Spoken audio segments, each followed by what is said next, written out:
Nesses últimos 25 anos, aprendi que Deus não pode usar uma pessoa que não esteja totalmente quebrantada e rendida a Ele. Quando Jesus foi ter com Pedro em seu barco, este teve uma reação imediata. Ficou consciente dos seus pecados. Sentiu que era pecaminoso demais para receber a Jesus no barco. Depois de haver negado a Cristo 3 vezes, ele foi quebrantado pelo perdão e graça de Cristo, obtendo a oportunidade de pregar o primeiro sermão da história da igreja. E assim, no dia de Pentecostes, como fruto direto do ministério de Pedro, 3.000 pessoas vieram a Cristo. Ele foi usado por Cristo também para abrir as portas espirituais do mundo gentio. Assim que Pedro se quebrantou, Deus pôde usá-lo.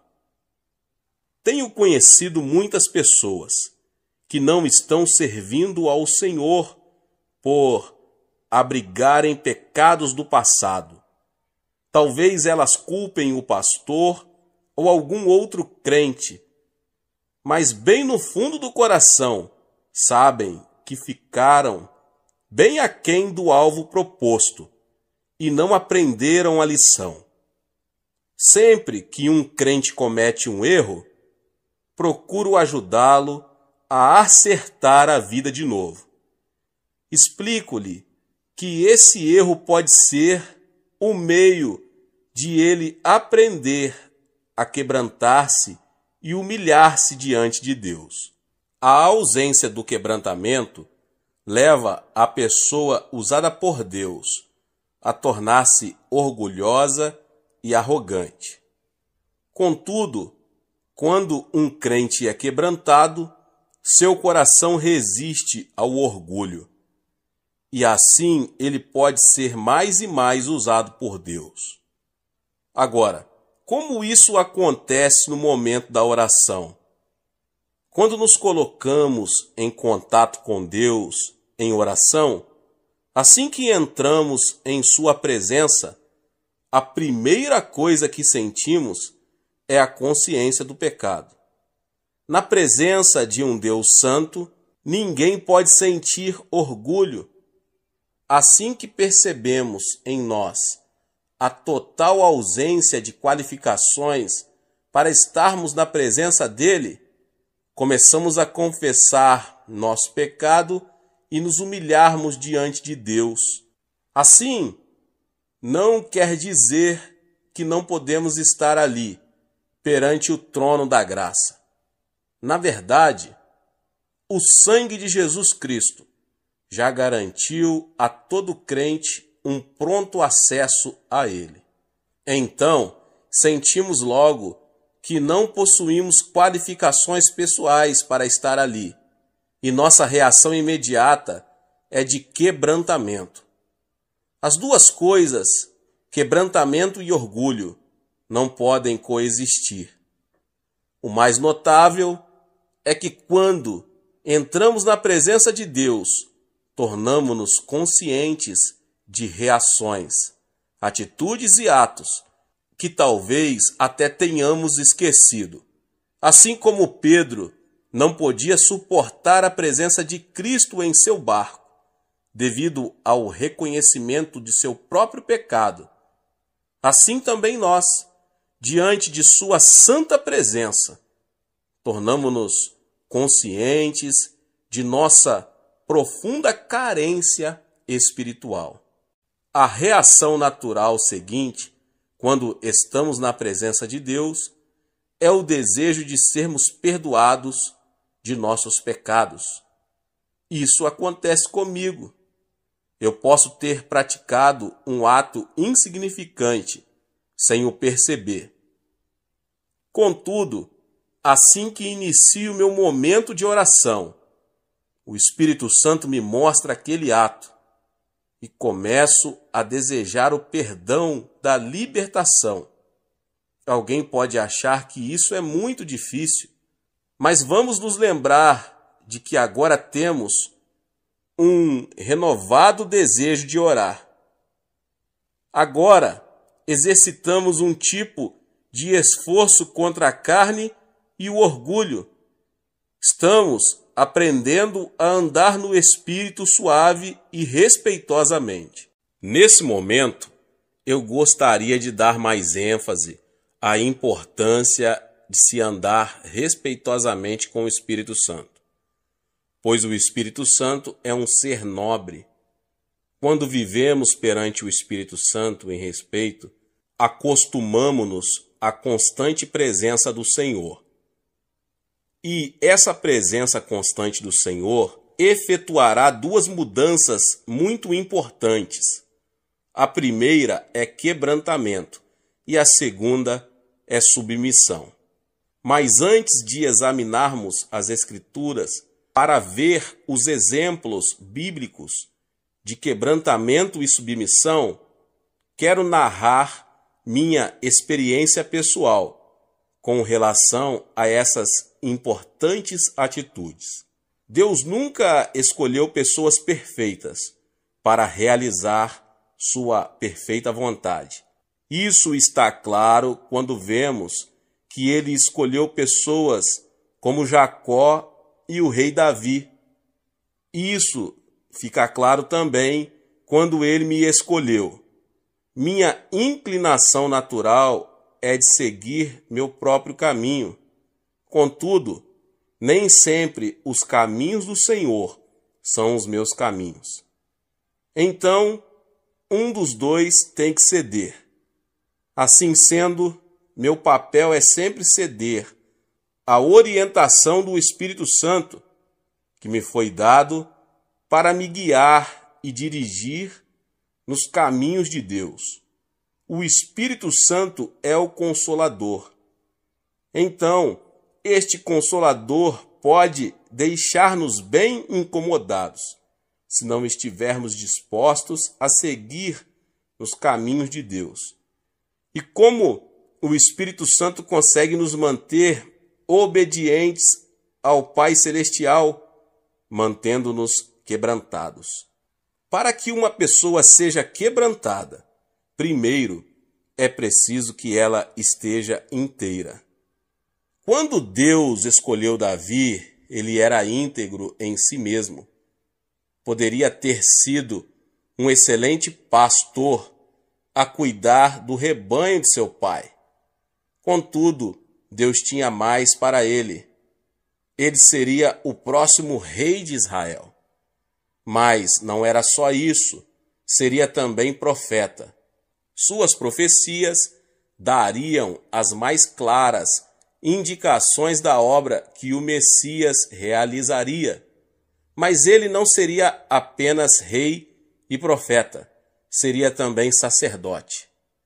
Ninguém, além do sumo sacerdote, poderia entrar na presença de Deus no tabernáculo. E, no entanto, Davi entrou na santa presença e não morreu. Davi foi um perfeito tipo de Cristo, como rei, profeta e sacerdote.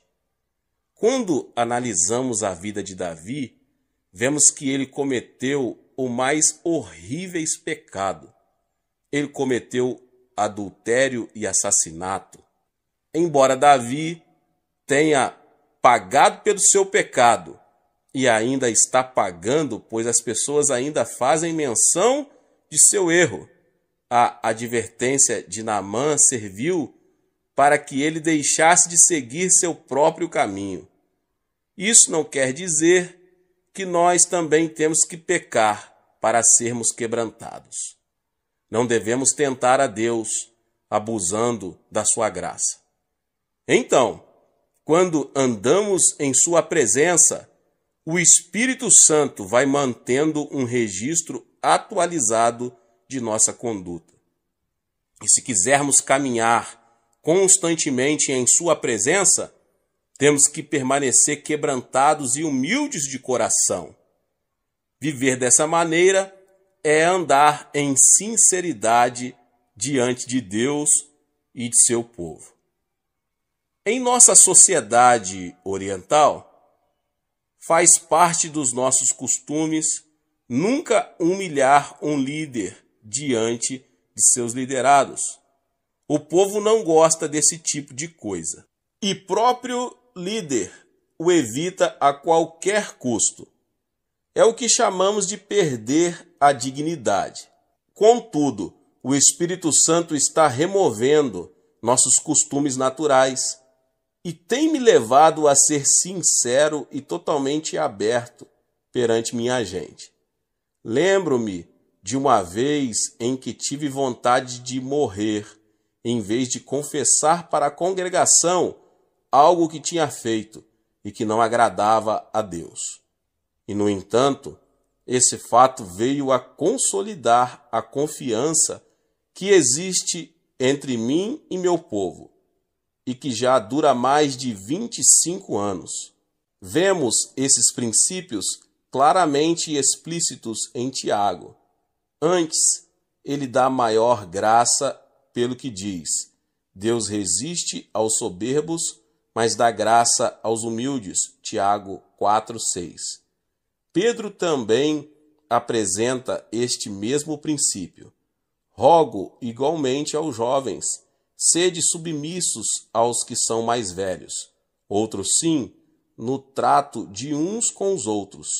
Cingi-vos todos de humildade, porque Deus resiste aos soberbos, contudo aos humildes concede a sua graça. Humilhai-vos, portanto, sob a poderosa mão de Deus, para que ele, em tempo oportuno, vos exalte. 1 Pedro 5, 5 e 6. Se tivermos um espírito de soberba, quando nos aproximamos de Deus em oração, ele resistirá a nós. Mas se estivermos quebrantados diante dele, ele nos dará mais graça. Nosso sucesso espiritual é totalmente baseado na graça de Deus. Pelos nossos próprios méritos, não podemos ter sucesso em nada, mas pela graça divina podemos fazer todas as coisas. O que precisamos para triunfar espiritualmente é mais da graça de Deus. Agora, e como podemos obter mais graça? Nós a obtemos mantendo-nos sempre com um espírito quebrantado e em humildade diante de Deus. Hoje em dia, a ideia de um quebrantamento pessoal não é muito popular. As pessoas só querem saber o que fazer para ter sucesso. No entanto, tenho aprendido que chegamos ao sucesso aplicando fórmulas mágicas ou princípios. Temos que aprender o segredo do quebrantamento, que nos traz mais graça. E é a graça que, por fim, nos concede sucesso. Jó foi uma pessoa que aprendeu essa lição. Em paz eu vivia, porém ele me quebrantou. Jó 16:12.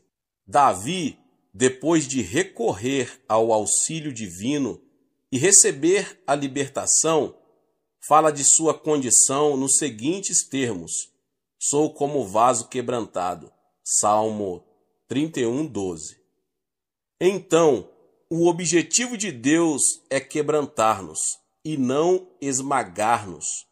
Se nos quebrantarmos com uma atitude de humildade diante de Deus, não seremos feitos em pedaços.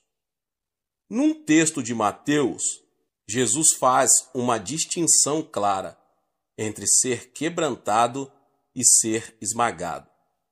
Perguntou-lhes Jesus: nunca lestes nas Escrituras? A pedra que os construtores rejeitaram, essa veio a ser a principal pedra angular. Isto procede do Senhor e é maravilhoso aos nossos olhos? Portanto, vos digo que o reino de Deus vos será tirado e será entregue a um povo que lhe produza os respectivos frutos. Todo o que cair sobre esta pedra ficará em pedaços, e aquele sobre quem ela cair ficará reduzido a pó. Mateus 21, 42 ao 44. Para entendermos o princípio do quebrantamento, temos que analisar bem a comparação que aqui é feita. Cristo é a pedra angular do templo espiritual, a igreja. Neste contexto, o termo igreja não se aplica apenas ao corpo de crentes que foi formado no dia de Pentecostes. Aqui, ela representa todo o povo de Deus desde o seu início. Na ocasião em que Jesus profere estas palavras, registradas em Mateus 21, o povo de Deus era representado pela nação judaica. Jesus Cristo constitui a parte mais importante desse edifício, cujas pedras são os membros. Ele é a pedra angular, isto é, a pedra que mantém unido o prédio. O plano de Deus era ter um edifício espiritual que pudesse conter sua glória de maneira correta. Mas, ao rejeitar o Messias, Israel perdeu o direito de se ter este edifício espiritual. Por isso, Deus está edificando um novo prédio por meio da igreja. Cada um de nós é uma pedra viva desse templo espiritual. Quando somos salvos e retirados do mundo, tornamo-nos essas pedras que precisam ser lavradas para que possam atuar em harmonia com a vontade de Deus.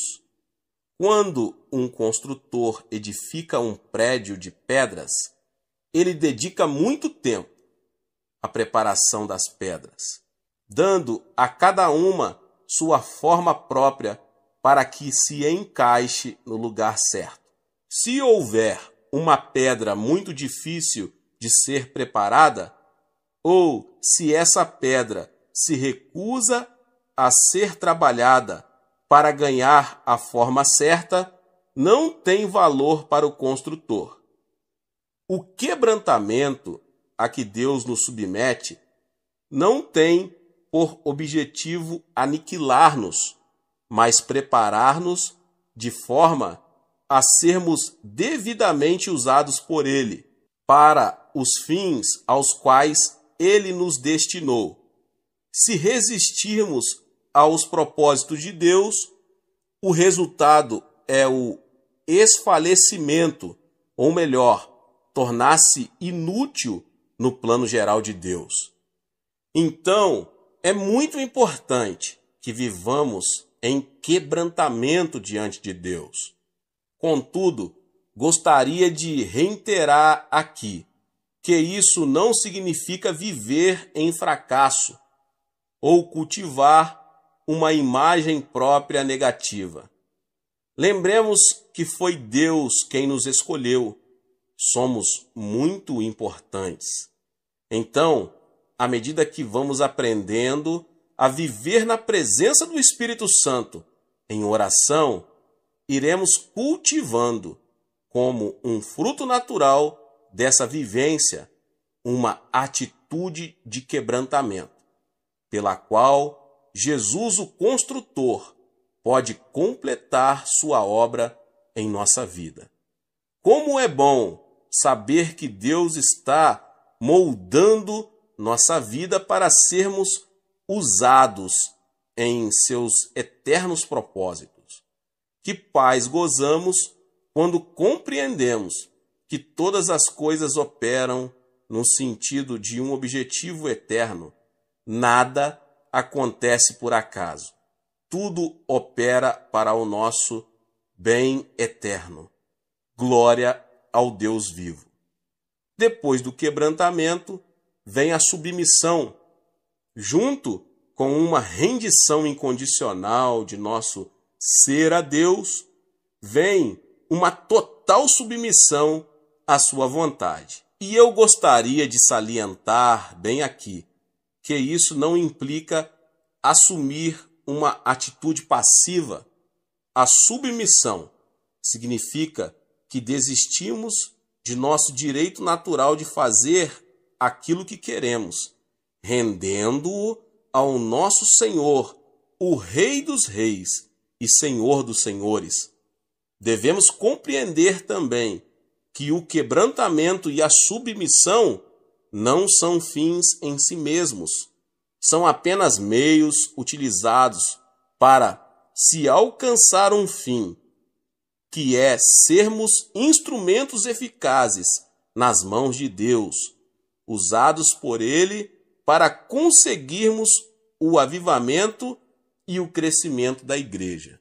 Algumas pessoas no passado cometeram o erro de achar que o quebrantamento e a submissão a Deus eram fins em si mesmos, e não meios para se atingir um fim maior. Isso levou muita gente a recolher-se em mosteiros para viver uma vida santa, que na verdade não modificava a sociedade que o cercava. A santidade não deve levar-nos a nos afastar-nos do mundo, mas deve fortalecer-nos para que possamos ser testemunhas eficazes de Cristo perante o mundo. É muito fácil nos retirarmos do mundo, afastando-nos dos desafios que ele apresenta à igreja hoje. Então, o objetivo de Deus ao quebrantar-nos e levar-nos à submissão a ele é exatamente dar-nos o preparo necessário para enfrentarmos esses desafios. Minha igreja fica a poucos metros do Congresso Federal e muitas vezes os membros do governo nos pedem para orar sobre questões que afligem toda a nossa nação. Não me afastei dos problemas sociais e econômicos que Deus colocou à minha frente. Todavia, tenho procurado estar bem quebrantado e submisso a Deus, para que possa conhecer claramente a intenção dele em cada uma dessas situações e problemas. Deste modo, meu país, uma nação eminentemente não cristã, pode ficar a par da vontade de Deus. Deus abençoe sua vida, você que ouviu essa palavra. Talvez você chegou aqui pela primeira vez e ainda não é inscrito aqui no canal. Se inscreva no canal e ative o sininho das notificações. Todos os dias são postados vídeos abençoados aqui no canal para te abençoar. Não esqueça de deixar o seu like e compartilhar este vídeo com mais pessoas. Nos vemos nos próximos vídeos. Amém. Seja membro do canal Vinícius Siqueira e obtenha benefícios que só os membros têm. Então, você que já é inscrito no canal e ativou o sininho das notificações, logo você vê o botão Seja Membro, clique nele e obtenha os benefícios. E o primeiro benefício é que você tem uma mensagem destacada. Quando você faz um comentário aqui no canal, você tem um destaque na sua mensagem. E isso é muito importante porque você mostra para os outros que você apoia este canal. E outro benefício que você tem é que você pode compartilhar os devocionais diários, que são 365 devocionais, que são postados todos os dias aqui no canal. Existe um grupo específico e a pessoa recebe um link que é direcionado para o grupo. E nesse grupo você tem todos os devocionais de todos os dias do mês, que você recebe logo pela manhã, e você tem o benefício de compartilhar esses devocionais com os seus contatos. Esse benefício é apenas para os membros. No YouTube não tem como compartilhar os devocionais, apenas ler na comunidade do YouTube, mas quem é membro tem o benefício de compartilhar com todos os seus contatos e as suas redes sociais. Seja membro!